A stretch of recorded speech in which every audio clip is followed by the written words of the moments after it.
കയ്യൊതുക്കമുള്ള ഭാഷ ഉപയോഗിക്കുന്ന ആളുകൾ നമ്മുടെ ഇമ്മീഡിയറ്റ് റീച്ചായിട്ടുള്ള നമ്മുടെ പെട്ടെന്ന് നമുക്ക് എത്താൻ പറ്റുന്ന പരിധിയിൽ തന്നെ അത്തരത്തിലുള്ള ആളുകളുണ്ട് എന്നുള്ളത് ഒരു വലിയൊരു സന്തോഷമായിട്ട് മനസ്സിൽ നിൽക്കുകയും ഈ പുസ്തകത്തിലെ വായനയിലുടനീളം ഞാൻ അനുഭവിക്കുന്നതാണ്. അപ്പൊ എനിക്ക് വാസ്തവത്തിൽ ഷീബ എന്ന് പറയുന്ന എഴുത്തുകാരെ നേരത്തെ പരിചയമില്ല. പ്രശാന്ത് സാറിനെ നേരത്തെ വ്യക്തിപരമായി പരിചയമുണ്ട്. പക്ഷെ ഈ പുസ്തകം വായിക്കുമ്പോൾ എനിക്ക് തോന്നുന്നു പ്രശാന്ത് സാറിന് ഷീബ എന്നുള്ളവരെ പരിചയമുള്ളതിനേക്കാൾ പരിചയം എനിക്ക് ഫീൽ ചെയ്യും. കാരണം ഈ വരികളിൽ ഷീബ എന്ന എഴുത്തുകാരിയുടെ മനസ്സാണ്.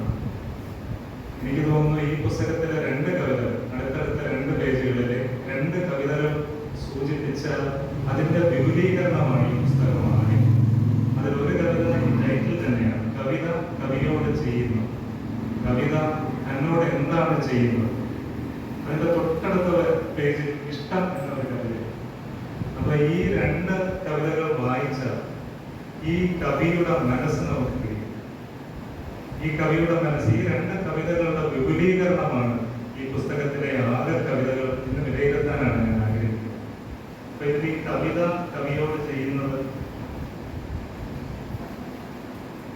എന്ന പുസ്തകത്തിൽ, കവിത കവിയോട് ചെയ്യുന്നത് എന്ന പുസ്തകത്തിലേക്ക് ഓർമ്മകൾ, കവിത ഓർമ്മകൾ ഓരോന്നിലും കുളിർ നിറയ്ക്കും. എല്ലാവരെയും ഞാൻ പറയുന്നില്ല. കവിത ഓർമ്മകൾ ഓരോന്നിലും കുളിർ നിറയ്ക്കും. അതുപോലെ നൊന്ത നെഞ്ചിൽ മുന്നണിച്ചാറ് പുരട്ടും. അതുപോലെ തന്നെ നെഞ്ചോട് ചേർത്ത് നെറുകയിൽ ചുംബിക്കും. ഈ അനുഭവമാണ് ഈ പുസ്തകത്തിൽ ഷീബ ആവിഷ്കരിക്കുന്നത്. അതുപോലെ തന്നെ ഓർമ്മകൾ ഓളങ്ങൾ തുള്ളുന്ന തീരത്ത് നോവിൻ വെയിലും കാഞ്ഞുകൊണ്ട് അങ്ങനെ ഒറ്റയ്ക്കിരിക്കുന്നതാണ് ഏറെ ഇഷ്ടം.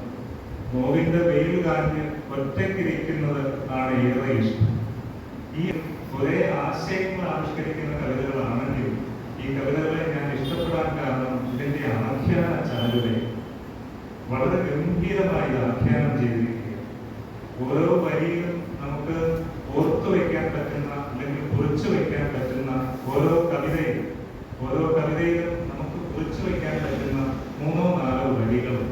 ഇപ്പൊ പാരസ്പര്യത്തിന്റെ പട്ടിണിക്കോലങ്ങൾ ഇന്ന് വായിച്ചു വരുമ്പോൾ ഞാൻ കാണുമ്പോൾ ഞാൻ അവിടെ നിൽക്കുകയാണ്. അപ്പൊ അവിടെ നിന്ന് വീണ്ടും ഞാൻ തുടക്കത്തിൽ നിന്ന് വീണ്ടും വായിക്കും.